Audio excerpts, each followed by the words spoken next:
नहीं, ऐसे ऐसे जब ग्लेन फिलिप्स आया तो आप जो है वो इतना पैनिक करके कि आप तो जो है वो ओडीआई सीरीज भी हार गए हो न्यूजीलैंड के साथ, न्यूजीलैंड से। न्यूजीलैंड 1/2 विकेट्स, और कराची के अंदर जो है वो पाकिस्तान 2-1 से जो है वो ओडीआई सीरीज हार गया। 2-3 दिन हो गए हैं और मेरा तो बिल्कुल ही मूड अपसेट हुआ हुआ है, और वीडियो बनाने का भी दिल नहीं किया कि यार एक ग्लेन फिलिप्स नहीं पकड़ा गया इनसे। एक तो ये पूरी जो है वो पाकिस्तान का, हाँ, क्रिकेट सीजन रहा है कि देखिए टेस्ट मैचेस में आप 4 हारे हो, 4 ड्रॉ किए हैं। अब ओडीआईज में आप अच्छा कर रहे थे, सडनली एक न्यूजीलैंड जैसी टीम आई है और जिसको आपने पहला वनडे हराया भी है, और उसके बाद इजीली चेस किया। और ये दूसरे वनडे में आप जिस तरह हारे, 260 जो है वो आपको मिला था, और 182 आप बॉल आउट हो गए वहाँ पे। और उसके बाद अगर बात कर लीजिए तीसरे वनडे के जो डिसाइडर था, उसमें उम्मीद ये थी कि पाकिस्तान अच्छा करेगा, और 280 जब पाकिस्तान ने डाला ऑन द बोर्ड, तो उसके बाद तो किसी ने भी सोचा था कि पाकिस्तान मैच हारेगा, जब 206 पे 6 कर लिए थे इन्होंने। लेकिन उसके बाद ग्लेन फिलिप्स ही नहीं पकड़ा गया। वो बॉलिंग पे देख लो, वो सुकून से वो छक्के लगा रहा है, सारे ऐसे हुए हुए हैं। और जब बॉलर को छक्का लगता था तो बॉलर चुप करके साइड पे हो जाते थे, फील्ड उन्होंने खोली भी थी और ऐसा लग रहा था कि ये कोई फाइट ही नहीं कर रहे, और बस ग्लेन फिलिप्स था और छक्के थे उसकी लेग साइडों पे। तो पुअर कैप्टनसी ये रही। इन दी एंड आप ओडीआई सीरीज हार गए। मुझे नहीं उम्मीद थी पर्सनली, अगर बात कर लीजिए बाबर आजम की ऐसी कैप्टनसी मैं देखूंगा, बट बड़ा डिसअपॉइंट किया उसने। और बिल्कुल आप पीसीबी को तो देखें, ये जो रमीज राजा का रोला डालते थे ना कि ये जो रमीज राजा ये सब कुछ कर रहा है, आप देखो जो चेयरमैन है वो भी रिस्पॉन्सिबिलिटी नहीं ले रहा। शाहिद अफरीदी आ गया तो काम भाई पूरा नहीं हुआ कि शाहिद अफरीदी आ गया चीफ सिलेक्टर, रिजल्ट कहाँ पे आ रहे हैं? रिजल्ट तो वही है कि आप ओडीएस में भी आप हारने लगे, और कराची के अंदर 2-1 से 2-1 से पाकिस्तान जो वो ओडीआई सीरीज हारा है। थंबनेल में आप देखेंगे न्यूजीलैंड की टीम देखिए डिजर्व करती थी, जिस तरह उन्होंने क्रिकेट खेली है, जिस तरह वो फील्डिंग करते हैं एज अ साइड, उनका हर जो वो फील्डर है उसकी फिटनेस लेवल आप देखें तो वन ऑफ द फिटनेस जो है वो उनकी टीम है। तो हमारी टीम में ऐसा लगता है कि वो इंडिविजुअल सोए हुए हैं, अनफॉर्चुनेटली इतने गेम के अंदर इन्वॉल्व नहीं है। छक्का पड़ता है तो बॉलर जो है वो सैडली जाता है। और सबसे पहले जो सिलेक्शन कर रहे हो वो बहुत ही अजीब किया आपने। देखिए मोहम्मद हसनैन की टीम में जगह नहीं बनती थी। अब कुछ लोग कहेंगे मोहम्मद हसनैन की जगह क्यों नहीं बनती थी? भाई यार ये देखिए वसीम जूनियर आपके पास ऑलरेडी है, तो फिर आप उसको डाल रहे हो हसनैन को भी, तो ये जाती है। देखिए उसामा मीर देखो, और डायरेक्टर आपके बॉलर्स न्यूजीलैंड को इतना रूम देते हैं कि वो इजीली कट वगैरह छक्के लगाते हैं। वो देखो फिलिप्स को इजीली जो आपने छक्के खाए हैं, हारिस रऊफ ने छक्के खाए हैं, हसनैन ने छक्के खाए हैं, इजीली फिलिप्स से रन करवाए हैं। New Zealand one the series 2-1। देखिए इनकी रवायत बन गई पाकिस्तान की, ये 10 ओवर में 37 रन करते हैं, और इसके बाद 76 था 2 आउटों पे पाकिस्तान का 18 ओवर्स में।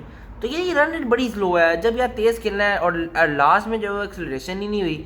बीच में भी देखिए आपने 76 to 2 से 200 पे 5 तक पाकिस्तान गया है 40 ओवर्स तक। तो फिर ये 124 रन ऐड करना, वो भी 22 ओवरों में, बीच में भी। अब देखो न्यूजीलैंड की इस बॉलिंग में जो बॉलिंग जो थी न्यूजीलैंड की बड़ी अजीब थी, और 3 उनके स्पिनर थे, सोटी, सैटनर और ब्रेसी, और उसके बाद सऊदी इनका पार्ट टाइम है ना, तो 3 स्पिनर इनसे खेले नहीं गए हैं। अब बड़ी यार अजीब सी परफॉर्मेंस आई है। अब देखो ऑफ स्पिनर नहीं खेला जा रहा ब्रेसवेल जैसा, और सैटनर लेफ्ट आर्म स्पिनर नहीं खेला जाता। अपनी कराची के अंदर आपसे ओडीआई फॉर्मेट पे सिंगल नहीं ली जा रही है। अब मैं किस की बात करूँ? बाबर साहब जो है वो आगे बढ़ के लगा रहे हैं। सबसे पहले तो अगर शुरू से बात कर लीजिए तो शान मसूद को आप लेके आए हो जिन्होंने जीरो की है। अब जब नसीम शाह की ज़रूरत थी, जब इमामुल हक की ज़रूरत थी, तब ये बाहर बैठ जाते हैं। तब इनको आप जो है वो मस्ती लाठी करें, 3 महीने छुट्टी भी है तो आप पूरी 11 खिलाएं। ये नहीं है कि आपने मोहम्मद हसनैन को खिला दी, बस समझ नहीं आई यार। 2 for 1 होता पाकिस्तान, उसके बाद 2 ओवर पहले तो दिए, 21 for 2 6 ओवर तक बाबर आजम 12 बॉलें खेल के 4 रन लेके आगे आगे डांस करके टिप करके आउट हो गए, यही कहूँगा भाई टिक के नहीं खेला। अच्छा उसके बाद बेहतरीन पार्टनरशिप होती है नहीं, कि थोड़ी सी स्लो हो गई है। 175 for 2 33 ओवर में रिजवान और फ़खर जमान बड़ा अच्छा खेल रहे थे, बट यार वो कहीं ना कहीं थोड़ी ज़्यादा स्लो फ़खर जमान ने नहीं खेली। 120 बॉलों में 100 किया, लेकिन अच्छा किया फ़खर ने। 175 पे 3 रिजवान की बड़ी ऑकवर्ड शॉट, हालांकि वो जो पार्टनरशिप थी उसमें बड़ी ज़बरदस्त, उसने स्पिन को भी अच्छा खेला है रिजवान ने और फ़खर ने भी, बट वो चीखी थोड़ी सी कट मारने चला गया। देखिए जब रिजवान उड़ा है तो लाइन ही लगी। 175 for 2 था, 175 पे 3 हुआ, फिर 191 पे 4। फ़खर जमान आउट हो गया, रन आउट, क्योंकि वो इंजर्ड हो गया था, पता नहीं ये क्या हो गया।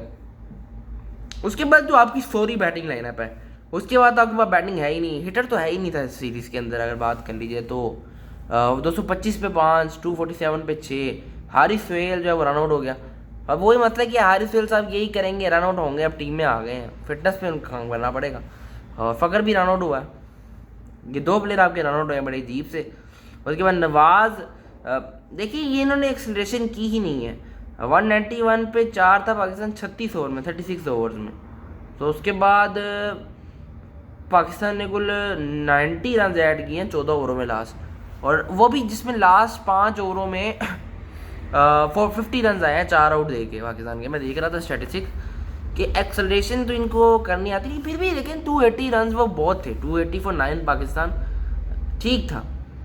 247 पे 6 नवाज आउट होता है, 225 पे 5 हारिस सोहेल जैसा आपको पता है रन आउट हुआ।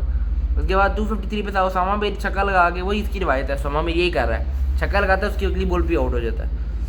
उसके बाद आगा सलमान 274, सलमान ने चलो एक 40 खेली है, लेकिन सऊदी ने 3 आउट किए हैं, फर्गुसन ने 2 आउट किए हैं, इसके बाद ब्रेसी ने 1 आउट किया, लेकिन कंटेन अच्छा किया हुआ। ब्रेसवेल ने 44 दिया है, इकनोपिकल सूटी ने 50, इसके अलावा सेंटर 64। इनके स्पिनर को तो हम लगाते ही नहीं, पता नहीं कोई चक्कर है इस सीरीज़ में ना रन नहीं लगा रहे। फ़कर जमान ने 100 किया, 77 रिजवान ने 74 बहुत, ये सही था। 45 आगा सलमान 43। चले बैटिंग में मैं इतना नहीं आता, लेकिन आप 40-50 रन छोड़ते हैं, माने ना माने तो 330 तो होना चाहिए इन इजी बैटिंग ट्रैक्स पे, जिसपे उनके 3-3 स्पिनर्स। जो अब इंडिया जा रही है न्यूजीलैंड इंडिया जा रहा है, वहाँ पे उनको पड़ेंगे 350, यही बॉलिंग लेके जाएंगे, लेकिन वही इंडिया जो है वो 350 स्टार्ट करेगा, क्योंकि उनका 70-60 रन का तो एक क्वेश्चन रखते हैं कोई भी दूसरी टीम हो, क्योंकि इस पर उनको रखना ही है, क्योंकि जिस तरह की न्यूजीलैंड की बैटिंग लाइनअप है, फिर भी पाकिस्तान ने आउट करा के मतलब उनकी ग्लेन फिलिप्स ही जो है वो रन्स खा लिए। मुझे तो बड़ा अफसोस हो रहा है कि ग्लेन फिलिप्स जैसा प्लेयर जो है वो 43 पे एक फिन एलन जो है वो आउट होता है वहाँ पे रन आउट, वो भी अच्छी थ्रो थी वो, लेकिन स्टार्टिंग में बहुत ही बॉलिंग की हसनैन ने, ना रिदम था ना वही आते हैं चल के चला जाता है। हसनैन की समझ नहीं आ रही वो किस परफॉर्मेंस की तरह टीम में। उसके बाद 108 पे 2 डेविल कॉनवे ने ईजी कैच दे दिया ऑफ साइड पे आगा सलमान की बॉल पे, और डैरल मिचेल आया, फिर उसने अच्छी विलियमसन के साथ खेला। विलियमसन कॉनवे की पार्टनरशिप अच्छी थी। 160 पे 3 होता है, मिचेल ने भी जो है वो स्वीप मारते मारते खुद ही विकेट दी है। उसके बाद विलियमसन का रन आउट, ओ हो, मैंने कहा उसके बाद मैच जो है पाकिस्तान को जीतना चाहिए, यहाँ तक 169 पे 4 है, 181 पे 5 ब्रेसवेल को आउट कर दिया, सामा मीन ने अंदर आती है बॉल पे वो भी आउट हो गया। उसके बाद 205 पे 6 लेथम को आउट किया वसीम जूनियर ने।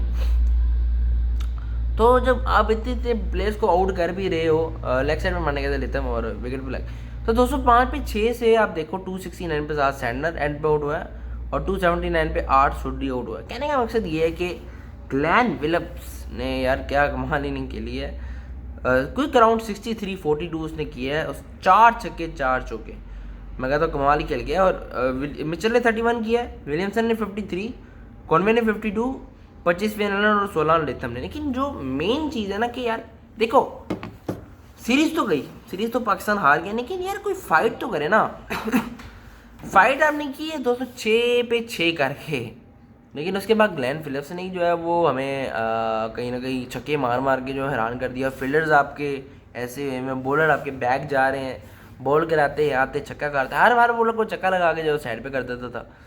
तो कहीं ना कहीं इससे बड़े बड़े लंबे छक्के मारे, लेग साइड पे जो हारिस रो को पड़ी थी वो तो एक जो है वो बिग 6 था। और देखिए मेरा कहने का मकसद ये है कि आपने बैटिंग में भी क्वेश्चन नहीं दिया कि 50-60 रन और कर दें, और जो आपके बड़े प्लेयर हैं जैसे बाबर, हारिस सोहेल, वो रिस्पॉन्सिबिलिटी नहीं ले रहे, और आपके पास फिनिशर नहीं है इन दी बैक एंड, आपके पास तेज़ खेलने वाला प्लेयर नहीं था। इस वनडे सीरीज में नज़र आ गया, एक ही तरह के सारे प्लेयर्स थे, और सेटल्ड नहीं है कुछ भी अभी ऊपर। जो आपका स्ट्राइक रेट है वो बड़ा नीचे है, और विद द बॉल भी अगर देख लो तो सिलेक्शन पोर थी, क्योंकि देखिए हसनैन और हारिस वसीम जूनियर एक ही तरह के हैं, और हसनैन की टीम में जगह नहीं बनती थी। और हारिस रऊफ को देख लो, विकेट्स ले नहीं रहे, तो ऐसी पेस का करना क्या जिसकी पेस का फ़ायदा ही ना हो, और जब पाकिस्तान को विकेट ही ना मिले। देखिए ना, आप आपके फास्ट बॉलर विकेट्स ही नहीं लेंगे तो फिर फ़ायदा क्या होगा ऐसी बॉलिंग का, कि जब आप सीरीज़ हारे हो, वो भी ODI की सीरीज़ कराची के अंदर। देखिए 41 देखिए रन दे के 0 आउट किए हैं हारिस रऊफ ने 7 ओवरों में, और जब आपने पूरे ओवर ही नहीं कराने तो उस बंदे का फ़ायदा ही किया है जो आपने 7 ओवर करवाने हैं उससे। आप पूरे ओवर तो करवाएं। एक तो कैप्टनसी पे मुझे बड़ा सवाल है, बड़े बाबर आजम पे तो बड़े सवाल उठेंगे, और उठ ही नहीं रहे ना, अब तो 3 महीने छुट्टी करेंगे। हसनैन ने 6 ओवर में 42 दिए, 0 आउट किए। वसीम जूनियर ने 2 ओवर कर दिए, चलिए 35 रन दे के 5 ओवर देखिए, आधे आधे स्पेल, ये कोई ज़रूरत नहीं है। देखो सामा मीर ने 10 ओवर में 42 2 आउट, सामा मीर ने 10 ओवर में 61 1 आउट, नवाज ने 10 ओवर में 53 1 आउट।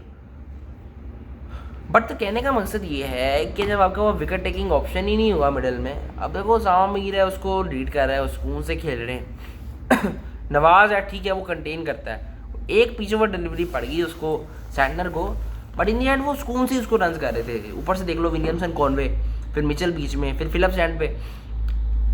न्यूजीलैंड ने बड़ा कैलकुलेटेड खेला है, वो एंड तक जो कोशिश, वो ऐसा लग ही नहीं रहा था कि वो हारेंगे, बट इन दी एंड भी आप देखो ना तो आप इसीलिए रन करवा रहे हो, वहाँ पे फील्ड आगे नहीं कर रहे, और 1-2 विकेटें आपको, एक ही विकेट चाहिए थी फिलिप्स की, अगर गिर जाती थी कि एक कहीं ना कहीं मकसद ये है कि सारों को भी आउट कर लो तो एक ही रह जाता है। एंड पे आगे देखिए आपकी T20 वर्ल्ड कप से स्टार्ट हुई है सिस्टम कि मैथ्यू वेड ने शहीद आफरीदी को चक्के लगा दिया T20 वर्ल्ड कप 2021 में, और उसके बाद 2022 एशिया कप में जो है वो आपको एक क्या नाम है 58 पे 570 जो है वो आपने खा लिया श्रीलंका से, उसके बाद 147 ऑल आउट हो गए खुद, और उसके बाद T20 वर्ल्ड कप 2022 में आपको जो है वो आपने बटलर को भी आउट कर लिया, सोल्ट को भी आउट कर लिया, लेकिन उसके बाद हैरी ब्रूक जो है वो कंट्रीब्यूट, और बेन स्टोक्स जो है वो जिता गया मैच।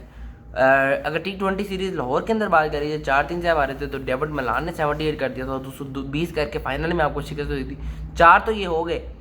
तो इसके अलावा टेस्ट सीरीज़ तो आप 3-0 से हार ही आ रहे थे बुरा, रियोडी सीरीज़ में आपको ग्लेन फिलिप्स जो है वो 2-1 से हरा गया कराची के अंदर, तो ये तो बहुत बड़ा वर्डिंग साइन है पाकिस्तान क्रिकेट के लिए। बट इन दी एंड अब इंजॉय करें, प्लेयर्स PSL आ रही है उसमें खूब रन्स करें, खूब विकटें लें, और नेशनल टीम का कोई हाल नहीं है। देखें ये कैप्टनसी बहुत पूरी की है, और very very disappointing stuff from Pakistan. देखिए ये बहुत शर्मिंदा करने वाली थी, मैं 3 दिन बाद वीडियो बना रहा हूँ, ODI सीरीज जीत चुका है न्यूजीलैंड 2-1 से। लेकिन सब्सक्राइब करें आप लोग, नोटिफिकेशन की घंटी बजाएं, जब भी मीडिया आए तो आपको पता चल जाए। Bye bye.